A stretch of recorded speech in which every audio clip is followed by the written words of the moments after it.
for 5 minutes.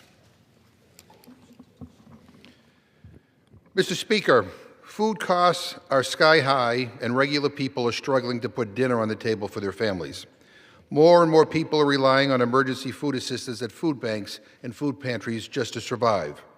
This extraordinary need, exacerbated by Trump's cruelty and his administration's awful policies that have increased hunger, made this year's March for the Food Bank of Western Massachusetts more important than ever.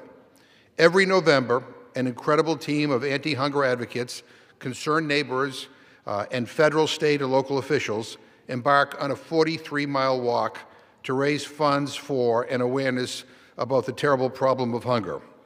As always, NEPM's incredible radio host, Monty Belmonte, led the group, pushing a shopping cart and rallying us to keep up the fight. This year's Monty's son, Pax, marched with us to support his dad and our effort to end hunger. I was joined by my incredible family, my wife Lisa, my son Patrick, and Wendy, Bill, and Courtney Talcott, and baby Hazel.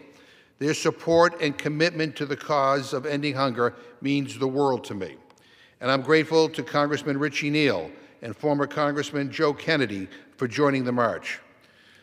Thank you to my colleagues in state government for showing up and continuing to work tirelessly to protect people in Massachusetts from the cruelty of this administration. Our amazing Governor, Maura Healey, Massachusetts Department of Agricultural Resources Commissioner Ashley Randall, State Senators Joe Comerford and Jake Oliveira, State Representatives Natalie Blais, Mindy Dome, Lindsay Sabadosa, Omar Gomez, Shirley Arriaga, and Pat Duffy. Our local leaders, Northampton Mayor Gina Louise Chiara, Greenfield Mayor Ginny DeSorger, Holyoke Mayor Joshua Garcia, Chicopee Mayor John View. Thank you to all of them for marching with us. And to the hundreds of other people who joined the march, students, advocates, members of my staff, community leaders such as Tim Garvin of the United Way of Central Massachusetts, Sean Barry, Shannon from the Martin Luther King Center in Springfield, and so many, many more. You are incredible. We had double the number of marchers this year compared to last.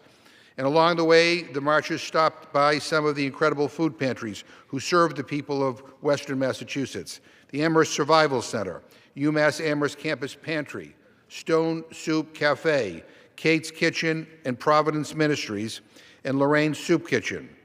We were able to keep going thanks to the nourishment of Della Luz and Holyoke Community College Culinary Arts Program, Berkshire Brewing Company, Bub's Barbecue, Holyoke Hummus, and Hillside Pizza.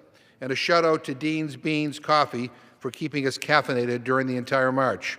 I also want to thank local law enforcement, Deerfield and Springfield Police, and the Hampshire and Franklin County Sheriff's Department for keeping us safe along the march. To our media sponsors, New England Public Media and WRSI 93.9 The River, thank you for broadcasting the walk and raising awareness among people in Central and Western Massachusetts.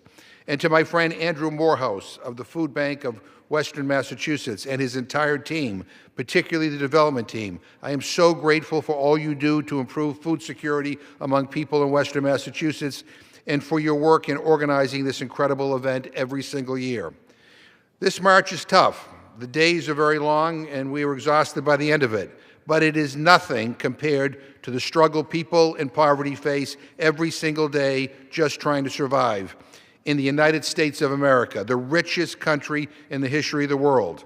And my great desire is to never again have to do this walk, not because of the long days or the cold weather or the aching legs and feet, but because I dream of a day when every family is food secure and no person goes to bed wondering where their next meal is going to come from.